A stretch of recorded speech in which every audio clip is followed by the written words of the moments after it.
Ilang mahahalaga impormasyon tungkol sa iyong pagkatao ang kailangan ideklara ng isang Pilipino sa gobyerno kapag nag-apply ng pasaporte.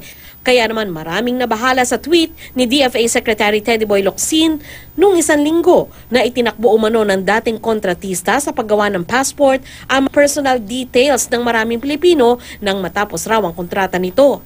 Reaksyon ito ni Locsin sa reklamo sa pamamagitan ng social media na humihingi ng birth certificate ang ilang embahada para sa passport renewal.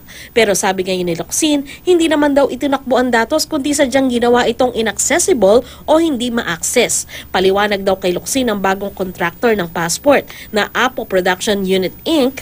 na access naman ang datos pero hindi gaanong nagagamit at may mga bahaging corrupted o sira. Kaya hindi na raw kailangan ng birth certificate para ma-renew yung mga may hawak na lumang passport. Sabi ni Locsin, sapat na ang lumang passport at hindi na kailangan ng birth certificate para sa renewal nito. Katunayan, inilabas na ni Locsin ang department order na nagsasabing di na required ang birth certificate sa passport renewal. Ang kopya ng birth certificate ay kakailanganin lamang kapag first time na mag-a-apply ng passport, kung nawala o nasira ang unang passport, kung ang magpaparenew ay may kailangan baguhin sa lumang passport, kung ang i-renew ay yung lumang green o brown passport na hindi kompletong nakasulat ang middle name, o kung ang aplikante ay nasa department watch list. Ayon sa Apo, na-access naman daw nila ang lahat ng datos na nai-restore nila.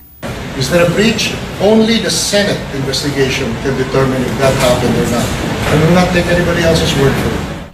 Ayon kay Secretary Locsin, pinaniniwalaan nila sa ngayon ang pahayag ng Apo na walang nakompromisong data, kaya di na kinakailangan ng birth certificate kung magre-renew lang ng passport.